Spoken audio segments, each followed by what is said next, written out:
I'm Marcus Smith, and this is Constant Wonder. Join us as we quest for the awe and wonder of knowing we are part of something infinitely larger than ourselves. If you're an entomologist, you study insects. If you're the Kenyan entomologist Dino Martins, you study them with undying curiosity, unrivaled passion, with an ardor that never flames out. Just consider the swooning title of his new book, Hidden Creatures, Luscious Leeches, Bashful Botflies, and the Wondrous, history-shaping world of parasites. Now, if you're a person who's able to talk up even parasites with an enthusiasm bordering on actual admiration, well, that's real commitment. Calls to mind a certain beloved character from a famous children's picture book. You kind of strike me as somebody who might stand up and say, I am Dino and I speak for the fleas, rather than the trees. Most people would not buy that book title if the Lorax had spoken for the fleas. You've got a hard sell ahead of you, and I just don't know how you keep it up. Well, I think the fleas speak for themselves. All I do is try to be a little bit of an interpreter of what they're doing. And the minute somebody takes a pause and takes a closer look, that's it. They're captivated. And I work a lot with farmers, for example. And I say, okay, you've looked at this an aphid all your life, but let's look at it more closely together. And obviously magnification with a microscope or some other kind of, a hand lens or something really helps. And I love the expression on somebody's face, because everybody has seen aphids and destroyed them or, worried about them. But when you look at aphids and you realize, there are mothers giving birth to young that have formed inside them that are kind of popping out. There's all this kind of communal life going on with all of these aphids sitting together, that they have all these sensory organs just like we do. We have, eyes and a mouth and everything else, legs, and are doing all this. And I think that for me is the sell, that you've got to pay attention to this because it's really not that different from you, and you will learn from it. The other side of this is, of course, if half of all living things are parasites, well, you're not going to escape from them, and they are going to come and get you at some point in your life. And so you better learn about them, because when they come for you, at least you'll be prepared.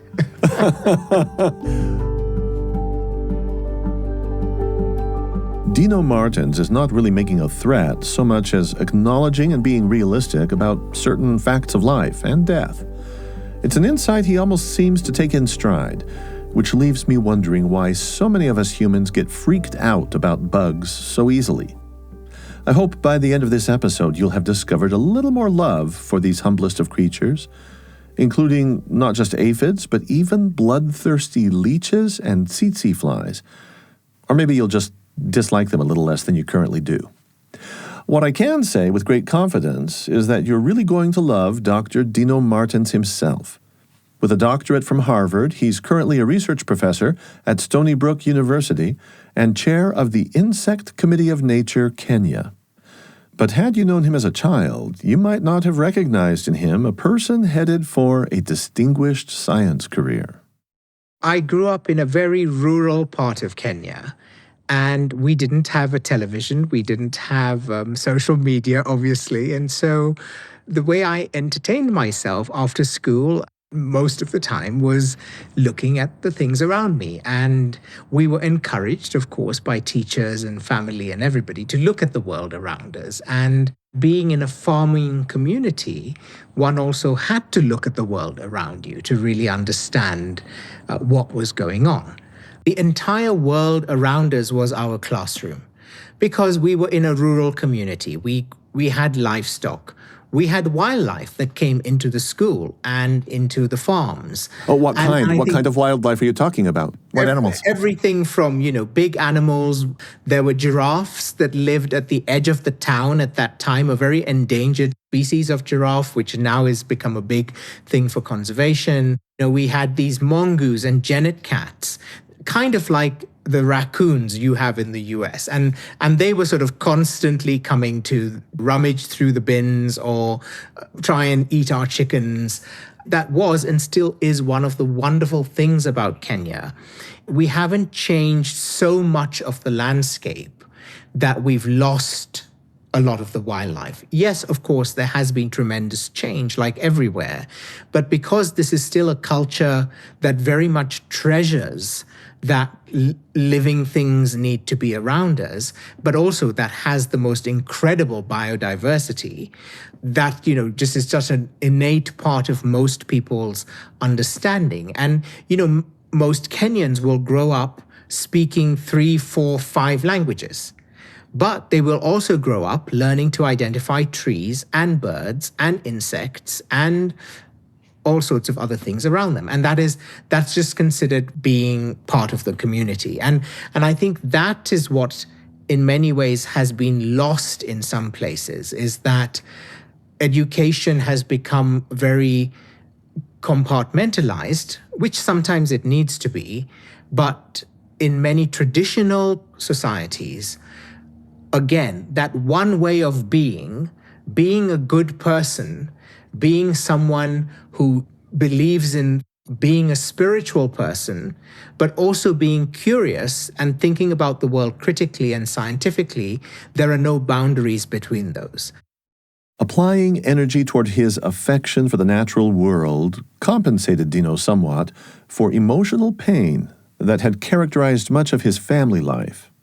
Dino was one of 2 children born to a difficult marriage.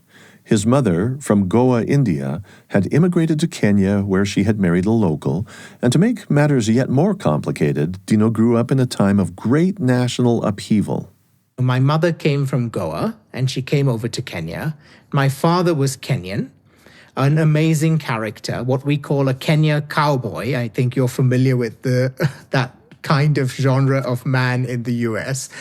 Swashbuckling, handsome, amazing in many ways, but also an alcoholic and quite violent. And so the family broke up when I was very young, and my biological mother struggled a lot to take care of us. I was very lucky that I was then adopted later on by my foster parents, who are still with us and amazing people. My dad turned 90 last year, and mum is turning 90 this year, and they still are so engaged.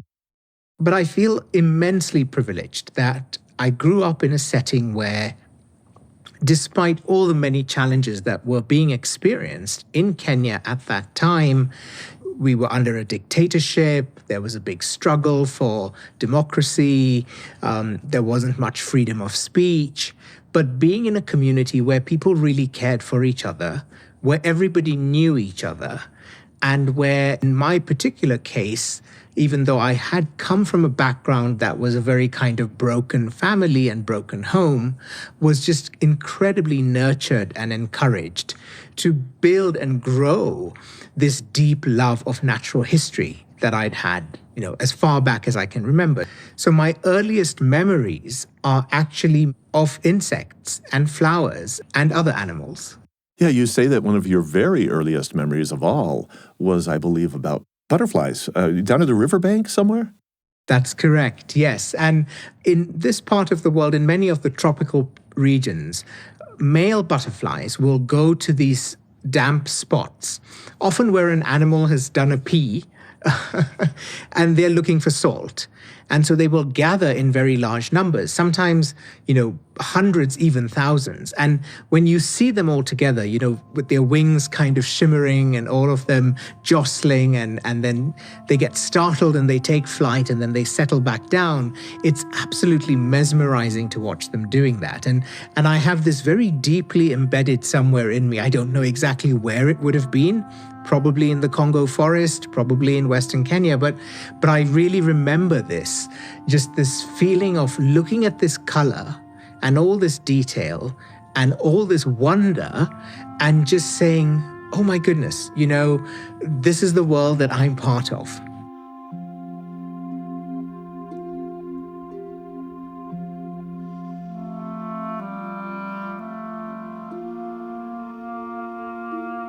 my two obsessions when I was a kid were the snails, pretty small.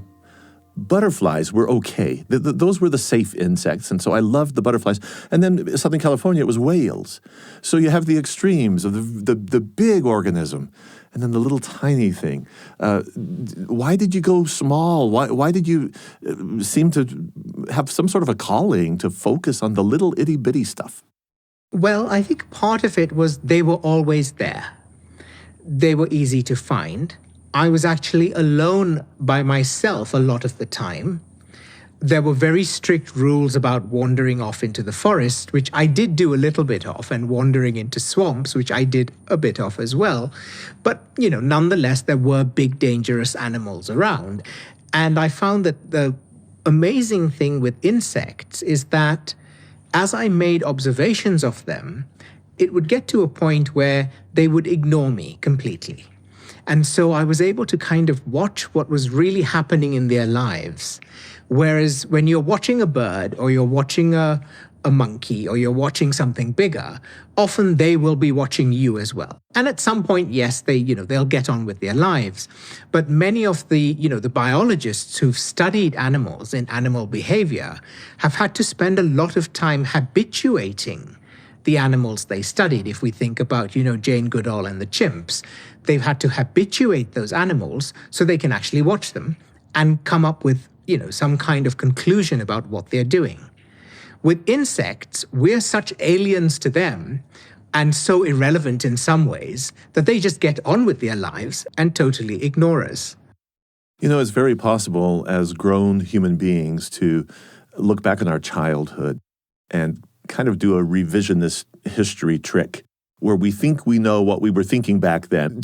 Can you possibly relive in your mind being that child, doing that sneaky surveillance of the insects that are not watching you? And can you revive the patience you must have had for that? So one of the things it really taught me was patience. And it meant I had to stay still. I had to stay very quiet. And I had to wait for long periods of time. And I'll never forget watching and waiting for a praying mantis to grab some of its prey. One of the remarkable things with some of the praying mantises we still have here in Kenya was they mimic flowers.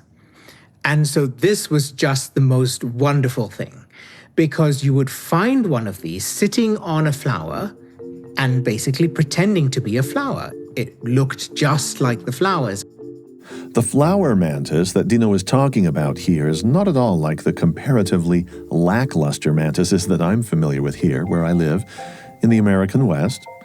I know mantises as typically green in color, except at certain times after molting apparently, especially as the vegetation all around them turns brown late in autumn. The mantises themselves then likewise turn tawny or brown to conceal themselves better. That's a camouflage that works quite well enough for them here in these parts.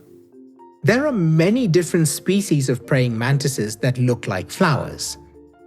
In our show notes, you'll find a link to original hand drawings by Dino, exquisite drawings that he has made of parasites and insects, including praying mantises.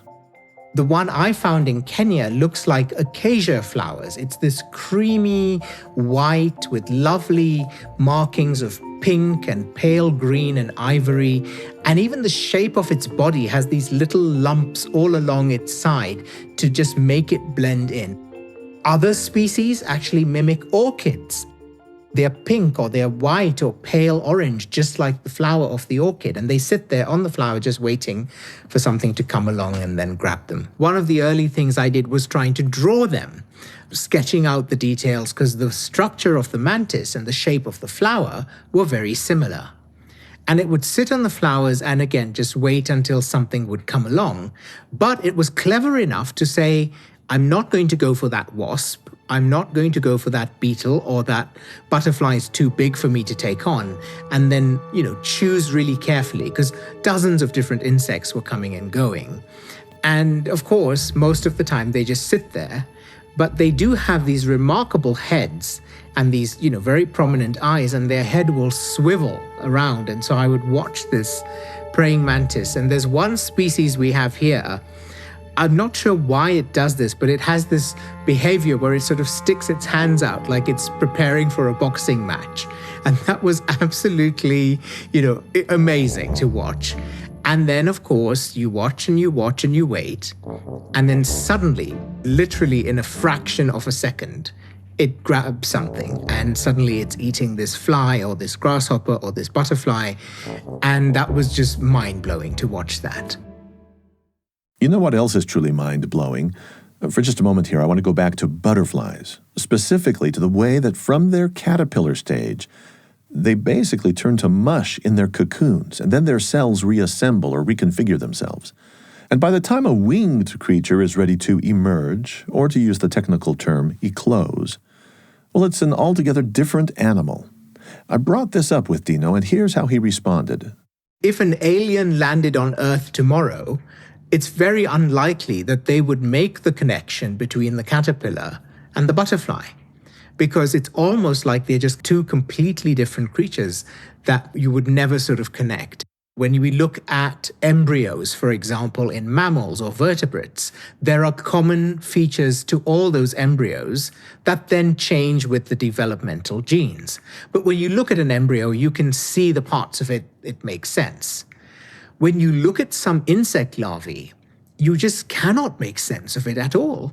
There are many cases where insect larvae have still not been matched with the adult insect because they are just so absolutely bizarre and different. Are you saying that there are species today where we can observe the beginning of the life, but we don't know what it turns into? Absolutely. At some point, they transform. And if you're not there at the right time, at the right place, at the very right moment, you miss it. And there aren't enough biologists in the world yet to go out and capture all of those moments. And that's why, of course, we need a lot more people to look at insects and to, enjoy them and connect with them. I made the claim earlier that no one could have predicted that the young Dino Martins would eventually wind up at Harvard, but maybe that wasn't totally fair of me. Perhaps his school teachers actually had ample reason to foresee a bright future for him, maybe even envisioning him as a professional entomologist. And I say that just on the basis of a certain day when he showed up to class toting a freakish living specimen, which for just about everybody in the room proved rather disconcerting. I'd been rearing these caterpillars and feeding them and tending them, which was a wonderful thing to do as a young person, to learn how to care for another organism and to be respectful of its life and its life process.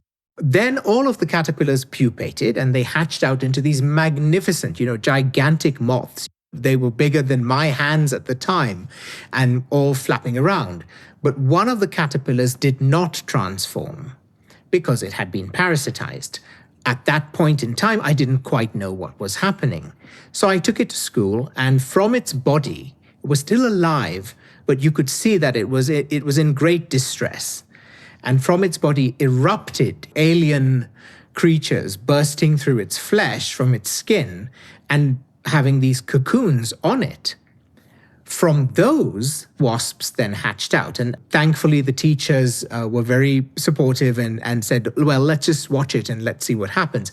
A lot of my classmates were totally freaked out because they were convinced that whatever was happening to the caterpillar would somehow happen to us, and that these alien creatures that had invaded its flesh would somehow invade our flesh. And several people even were having nightmares about it. So it was a very interesting moment.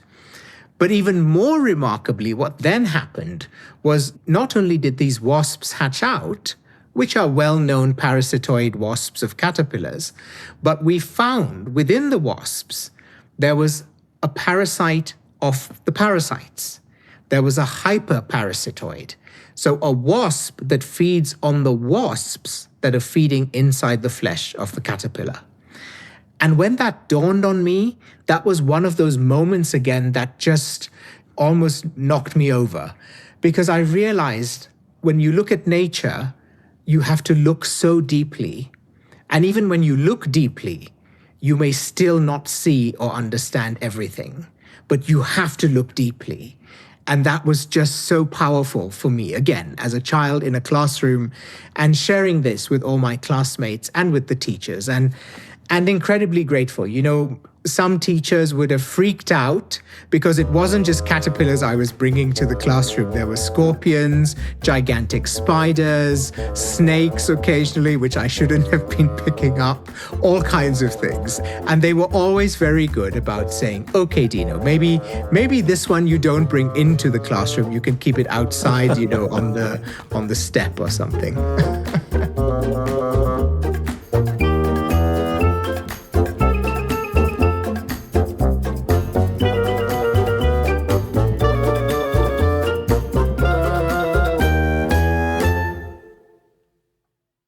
So were you a solitary, quiet, patient observer out away from the school, kind of an introvert, and then you'd come back as an extrovert with all these things in your jars to share and talk about? I was very much so. I had a very wonderful, but also sometimes very difficult childhood with a family that, you know, broke up. I had sort of lived through a lot of violence and other challenges, and I was very quiet. So, you know, as a child, that's kind of your natural response, is to kind of shut down and just look inward. But I was lucky in that as I did that, part of my looking inward was actually looking at nature. So I could forget about all the other drama, all the other things that were happening in the world, which I couldn't really make sense of, and just focus on this thing that I could start to make sense of. And that would feed my curiosity, and that would, in a way, become my family and my friends. The wonderful thing about schools in rural Kenya is that teachers are really respected and loved. And they're such an important part of the community. And because my biological mother was a teacher, that also gave me this added connection and deep sense of belonging in that community. And people always would say, oh yeah, you know, of course, we know who this is. It's Dino. It's Philomena's son. In many communities, when we lose the connections between people and nature, we also lose the connections between people and people.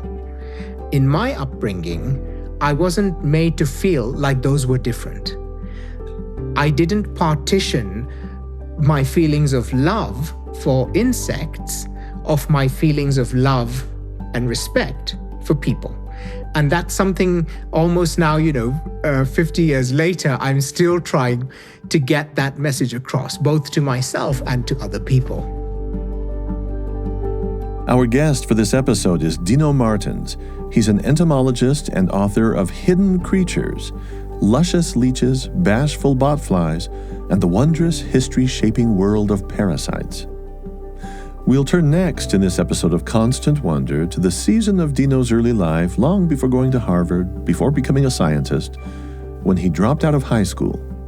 I'm Marcus Smith.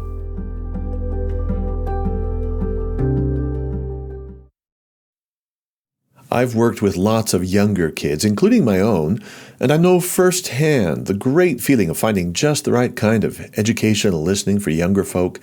We've got a podcast perfectly suited for younger hearts and minds. It's the Constant Wonder Kids podcast. Stories from the original Constant Wonder podcast featured in a way that's totally accessible for children from about kindergarten age until they hit middle school. Many of these episodes are adventure stories out in nature with fascinating people who go out into the wide world to see its wonder and awe. Curious, developing kids love this podcast, as well as the grown-ups who guide and love these kids. True stories about ocean divers, bird scientists, volcanologists, non-experts who rescue animals and rewild and replant damaged habitats. Positive stories about people doing positive things for the world. Would you like to get inside the mind of a bee, or find tiny hummingbird eggs, or go in search of seahorses? Maybe discover amazing ways that some plants can think and communicate. Constant Wonder Kids is perfect for road trips, bedtime listening, maybe just for whenever your brain's got an itch that needs to be scratched. New episodes drop on Mondays. Tune in to Constant Wonder Kids on Apple Podcasts, Spotify, YouTube, or wherever you get your podcasts. Now, back to constant wonder. Political unrest in Kenya and unpredictable domestic violence at home would drive the teenaged Dino Martins further into the bush. I had dropped out of high school, and I told my parents, look, I'm not going to finish school. I'm going to go live in the bush with my friends, the animals. And they were very supportive. They said, okay, Dino, that's fine.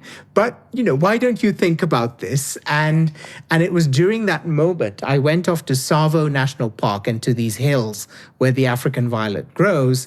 And I was helping count elephants and then going off and studying the violets. While engaged in this kind of field research in the national park, he observed a subtle but extremely important ecological reality, and this had to do with violets, bees, and farmers' crops. It all came together for him when something clicked, an insight that would help him leverage his powers of observation, together with his well-practiced gift of patience, toward an eventual career. I can almost see him in my mind's eye, studiously watching the bees come and go, engaged in their business of pollinating these African violets. The same individual bees that grappled with these violet flowers and vibrated them at this particular frequency to get the pollen released and did this complex interaction to allow these endangered plants to have sex, the same individual bees flew out of the forest into farmers' fields and pollinated the crops. And the day that I first realized that was really one of those moments of, the scales dropping from one's eyes, in that I saw this path forward where I could take this deep love I had for all species and all biodiversity, but I could apply and connect it to one of the things we care the most about, our food. And 1 in 3 bites of food is thanks to a pollinator. Everybody knows that now. Around this same time, Dino met 2 women, Nani and Sarah Ellen, who each in her own way would become a foster mother to him. Philomena, whom he's already mentioned, was his birth mother. As mentors, lending additional influence, Nani and Sarah Ellen nudged Dino back into high school. In the field, he had acquired useful research skills, surveying animals and insects. One day he would be very glad for having gotten back into school, but clearly the classroom was never his preferred environment. After high school came another moment of decision. He didn't want to go to a university to study, but these parental figures in his life said to him, look, Dino, if you go to university, you'll have this chance to actually go to even places much further afield, like the Amazon, and see the amazing insects there. And I thought, okay, that sounds like a good deal. So I'll go back to school and I'll finish my studies. In many ways, the work he now does stems from that light bulb moment as a high school dropout, watching bees shuttle back and forth from wild African violets to farmers' crops in search of pollen. A lot of the work I do now is working with farmers to say, how can we improve yields? And approaching the conversation not from one where I say arrogantly, look, nature is important and sacred, and what you're doing is harming it. Approaching it from talking to farmers and getting them to see that the very creatures that are providing the food that they harvest, that they consume, that their families eat, are the same creatures that depend on this ecosystem that they too are part of. And when others make that breakthrough for themselves, it gives them that sense of place and purpose and that connection with the rest of the world.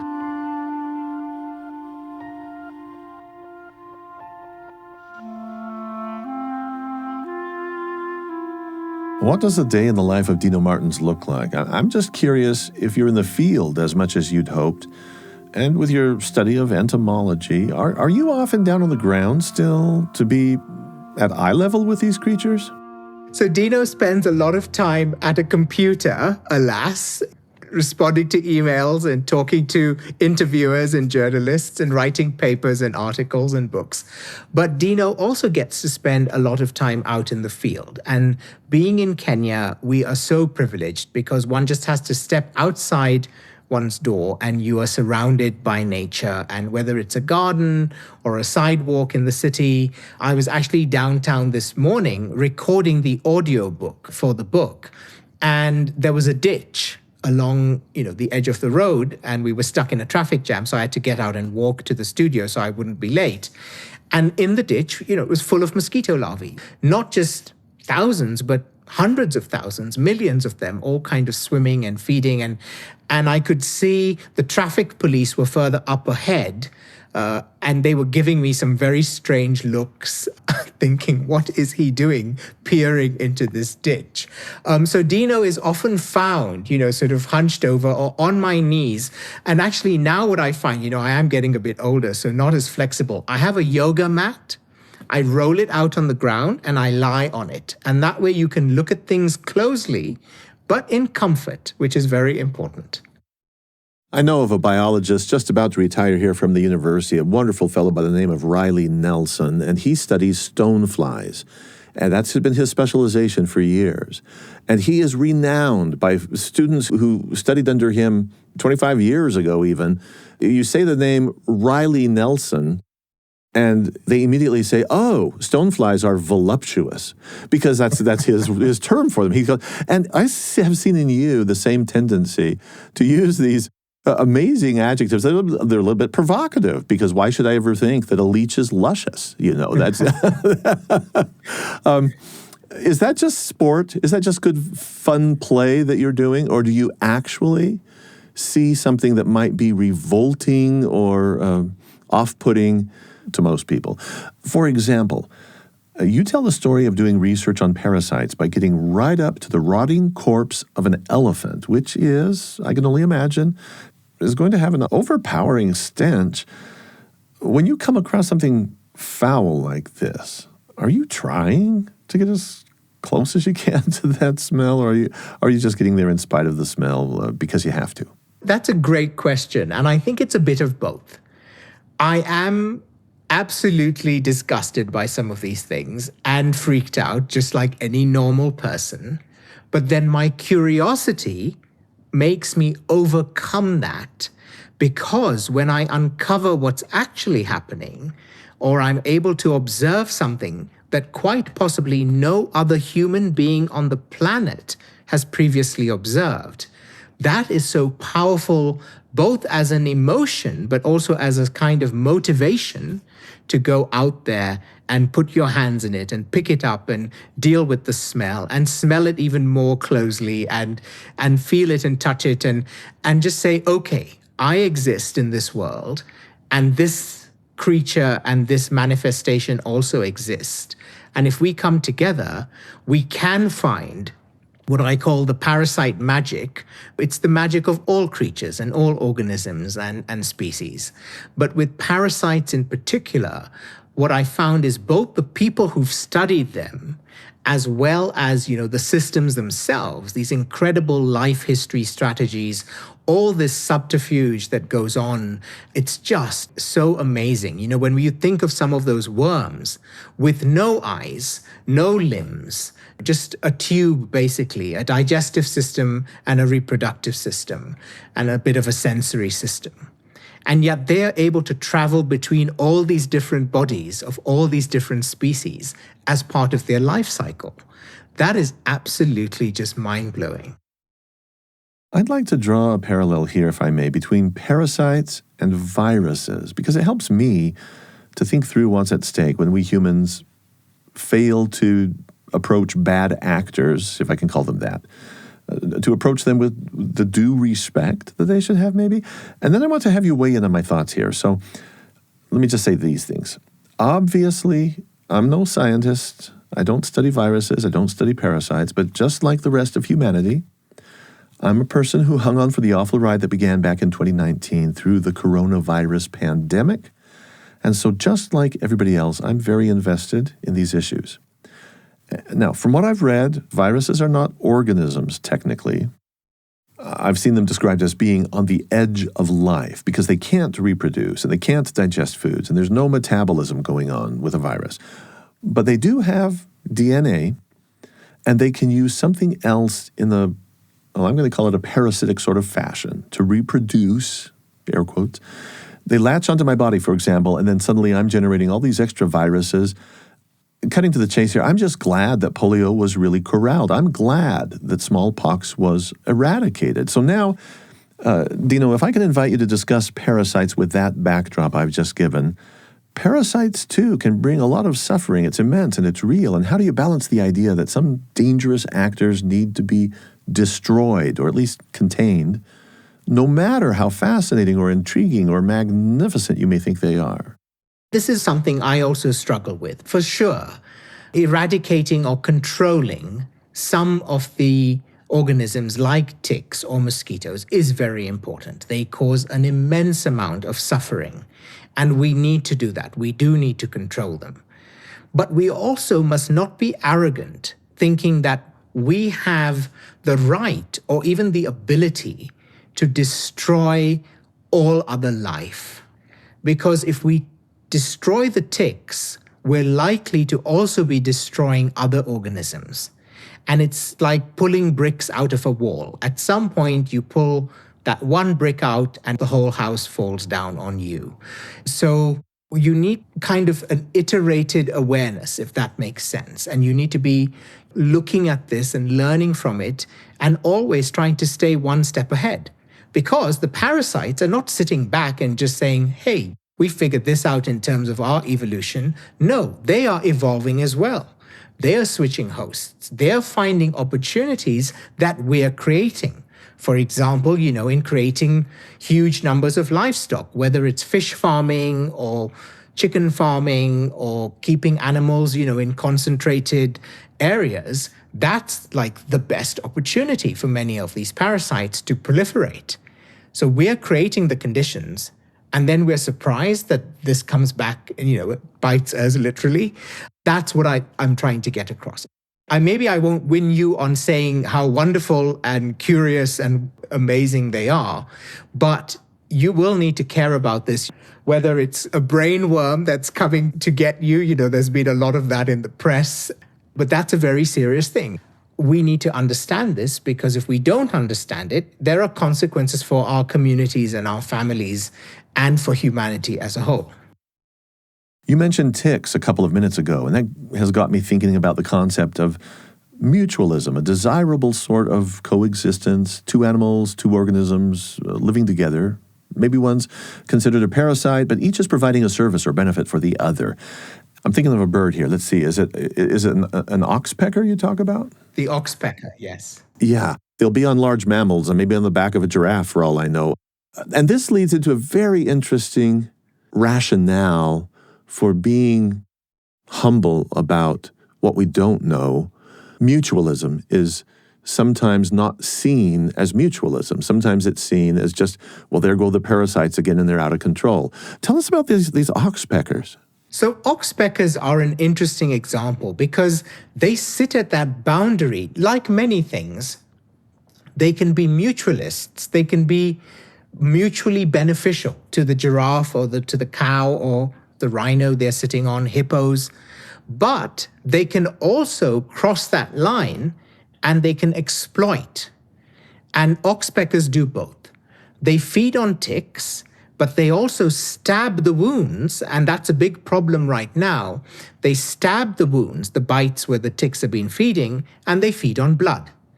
And you now have populations of oxpeckers who are actually taking more blood than ticks. And there's been a lot of debate in the scientific community.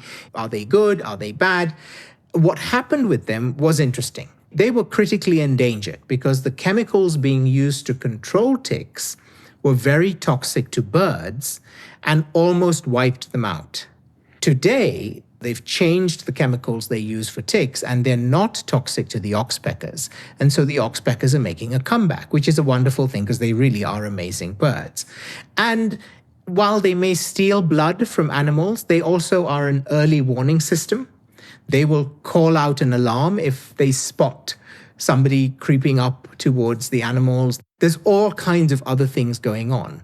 But I think what we're touching on here is behavior.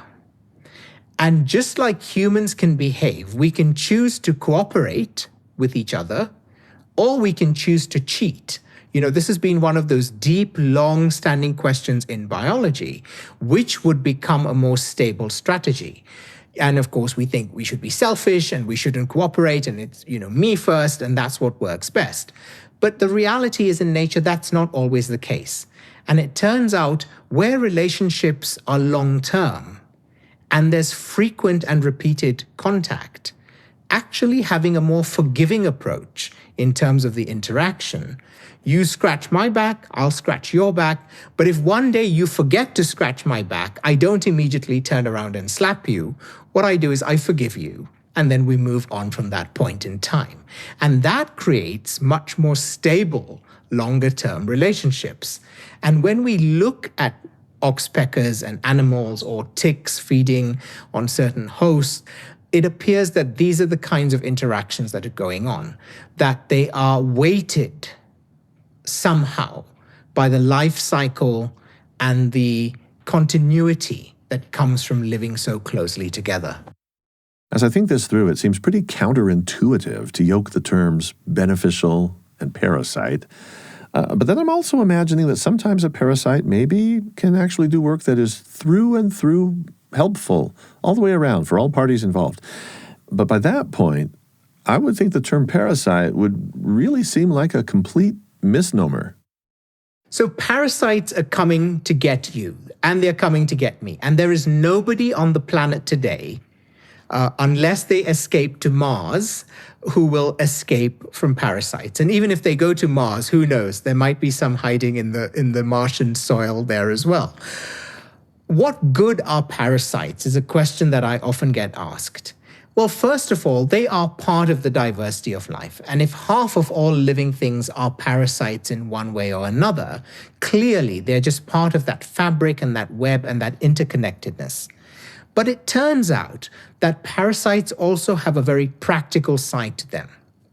As a young animal or bird or fish, a rhino or a giraffe or a human, if you are exposed to the bites of certain parasites, if you're exposed to certain things growing up, your immune system will develop more robustly. And when you get older, and bad luck, you maybe come across a really serious pathogen, having that earlier experience, the training of your immune system from those bites of the mosquito and the tick and everything else that were really horrendous at the time, actually teach the immune system to deal with more difficult things it might encounter in the future. This idea is now becoming quite routine in medicine. For the longest time ever, we just thought of parasites as something that we must absolutely get rid of. But today, worms are actually being prescribed by doctors to deal with certain allergic conditions which, people have really suffered from. Maggots are used to clean wounds, and leeches, for thousands of years have been applied in both traditional medicine and today in modern medicine, because again, when we look at an organism that's so complex and so evolved and so sneaky, and in some ways so much like us, we can't escape that, yes, it could do some harm, but for sure, it will also definitely do some good. Has that old business of using leeches in hospitals really made a comeback? In certain kinds of surgeries that require very fine scale work on blood vessels, stopping clotting or coagulation of blood, or preventing, having circulation in certain kinds of wounds or injuries, leeches are being used because their saliva, which is just loaded with all these different compounds, actually helps keep those blood vessels open and flowing and allows the natural healing processes of the body to then take over and work better. There is a lot of research going into the saliva of leeches and other kinds of secretions they and other parasites and maggots and things produce, because that's where we're going to find, the new antibiotics and the new drugs and the new things that we need to solve, some of the age-old problems of disease that we still have.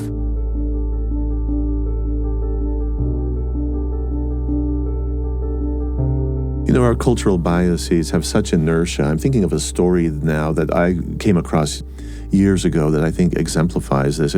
It comes from Islam, And it's very, very old, centuries-old story. And it's one of the stories told actually about Jesus from the religion of Islam.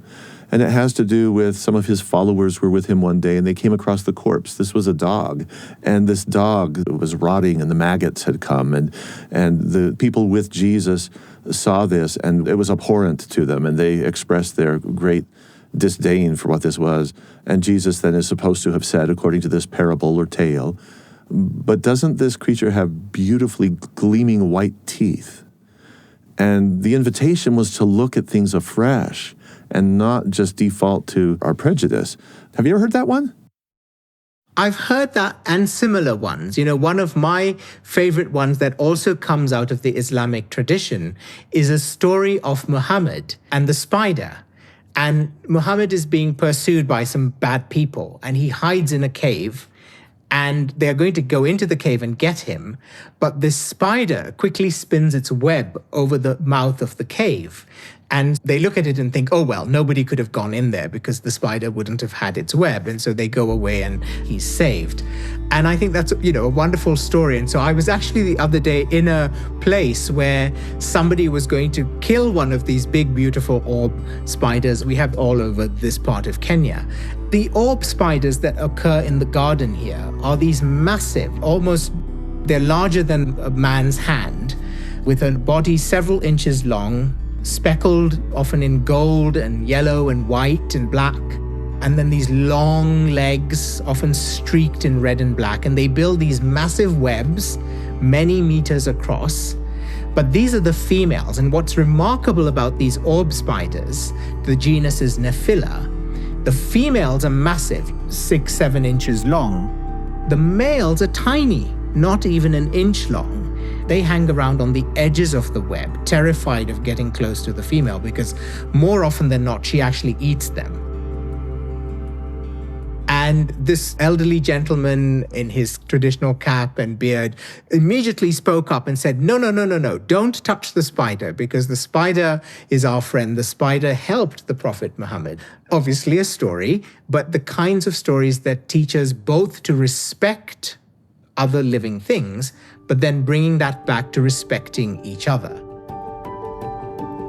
Our guest, Dino Martins, is an entomologist at Stony Brook University and chair of the Insect Committee of Nature, Kenya.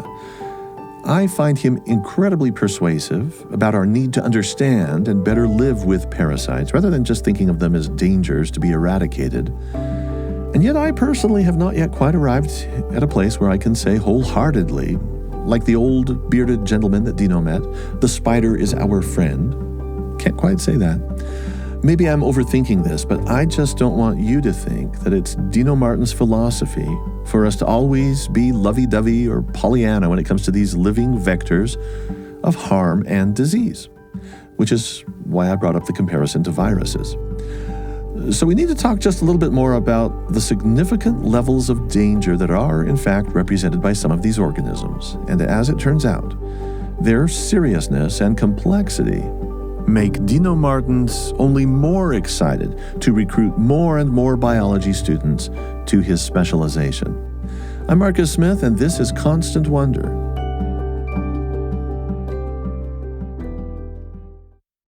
Embark on a whimsical journey with The Appleseed and host Sam Payne. It's one of many shows from the BYU Radio family of podcasts. Wrap yourself in captivating stories, expertly woven by talented storytellers. You'll hear live studio audiences taking immense delight in a broad tapestry of tales, some humorous, others poignantly reflective. The Appleseed is always a family-friendly experience. It sparks imagination creative enough to make fiction feel like fact and bring real-life events back to life. The Appleseed. Listen wherever you get your podcasts. We now return to Constant Wonder. Are you any good at living with paradox? Dino Martins is among the best. He's keenly aware of the great harm parasites can do, and of course there's always going to be the ick factor for most of us. But he also regards them as magnificent. I asked him if he's ever frustrated with the way us regular folk view these creatures, given that he has quite a passion for studying them. There's two components to it. I do see the scientific value, understanding these life cycles, understanding these transmission cycles, understanding the role played as vectors. That's critically important. There are still billions of people whose lives are really impacted in very serious ways by parasites or parasitic diseases. Well, have you ever had malaria? Yes. And so that's a part of understanding it. But I'm asking people to take it a step further, to say, yes, this is absolutely terrifying to think about, but we have to know about it. And in knowing about it, you will find that, like many things in the world, it's not purely good or purely bad. Those are simply our biases that we're imposing on nature. And I think the lesson from nature is that intrinsically, everything is connected, and we are part of those connections, and we need to see them. And the other side of this, especially with the students that I work with, is there's still so much to discover. With so many millions of species that are parasites or being parasitic or evolving to become parasitic or switching around hosts and doing other kinds of naughty things, you can go out and you can make a discovery that no other human being has made, and you will add to that fabric of knowledge that supports all of us. Dino tells a story that captures what such a discovery might feel like for non-experts, people without scientific leanings. So let me set the scene for you. He was in the Serengeti in Tanzania, training a group of safari guides, and he wanted to introduce them to the wonders of the tsetse fly. So the tsetse fly or tsetse fly, both names apply, are these amazing flies. They're an African group of flies. They're found across the continent. They feed on blood. Both males and females are blood feeders, and infamous because they spread sleeping sickness, which is a devastating disease. There's been a lot of work historically to try and tackle this disease, which still affects many millions of people. But one of the remarkable, wondrous things about the tsetse fly is that the females actually carry the larva with them, and they feed it from a little nipple on their body, a little secretion. So when we think of insects, we think of them laying their eggs and, for the most part, abandoning them to their fate. And that's it. Most insects do not show maternal instinct, which is really something we think of as a character defining us as mammals. We're so great. We're so good. Look at how we care for our young. Insects, look at them, irresponsible, just producing lots of eggs and sort of taking off. But here is an example of a fly that, is behaving like a mammal, that is actually producing an egg, mating, the larva hatching and being carried, being fed from the nipple, a milk, an endocrine nutritious secretion, and then with great care and with great love, with great tenderness, the fly takes this larva and deposits it. She gives birth as such to it, deposits it somewhere safe. And the reason she's doing this is the same reason that we as mammals, or our dogs, or a kangaroo, or an elephant spend so much time caring for and loving and feeding and protecting their young, to give them a head start in the world.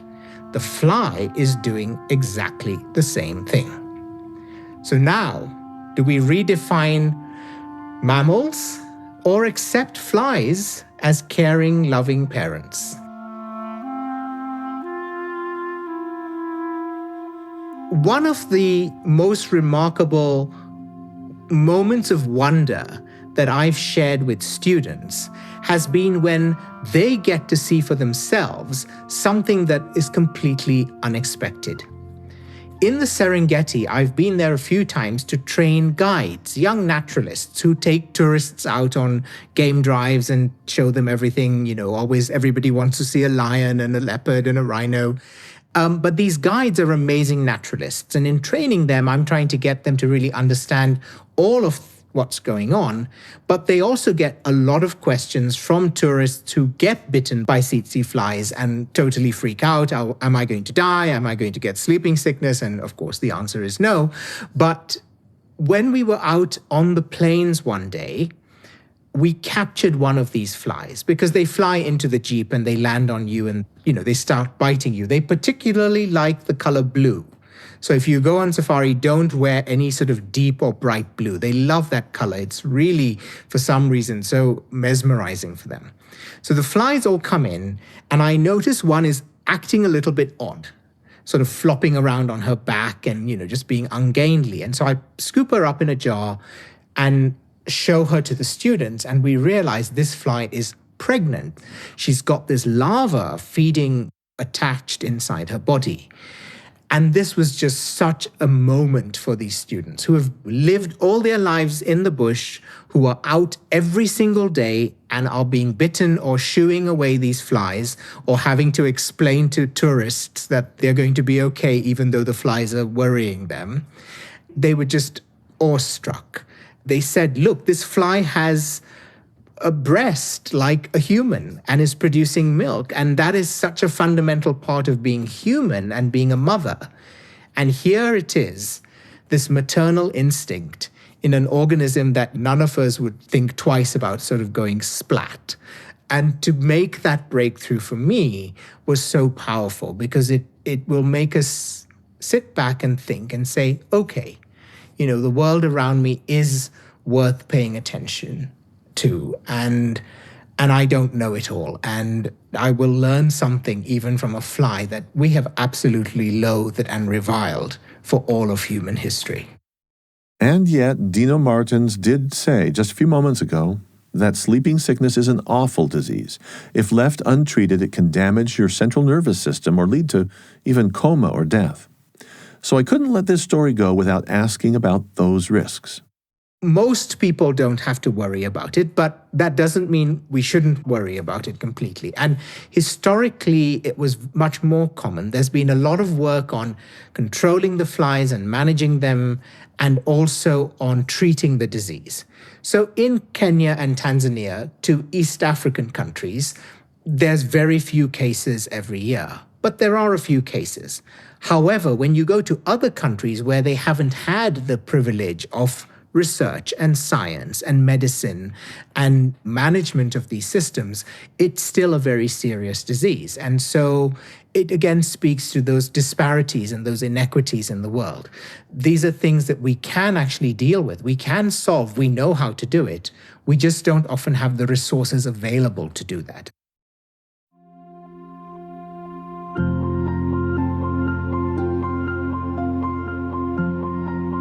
At the beginning of this episode, Dino Martins described education in his local culture as not being compartmentalized, how free he felt to embrace both the spiritual and scientific wonders of nature.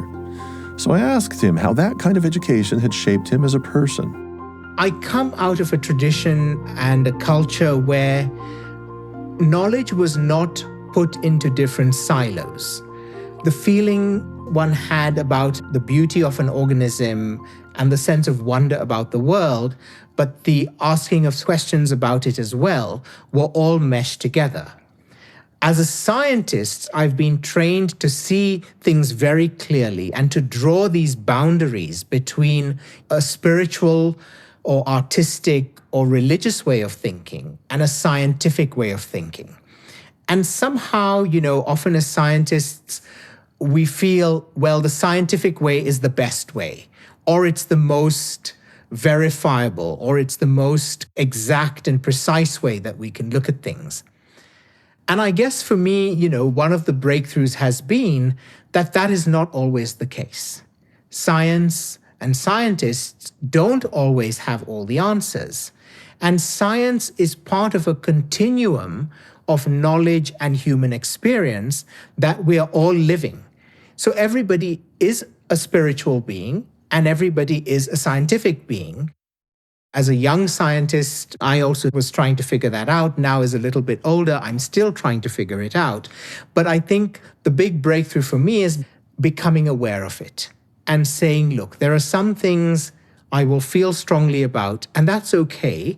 And let me engage with that, both with the curiosity and the hypothesis, but let's not lose the soul and the heart and the feeling around this, because that is so much part of being human.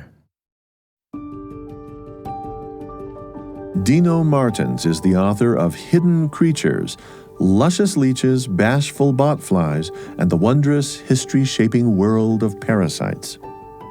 This episode was produced by Tenery Taylor with help from Haley Harris. Sound design by Adam Wells. I'm Marcus Smith. Constant Wonder is a production of BYU Radio.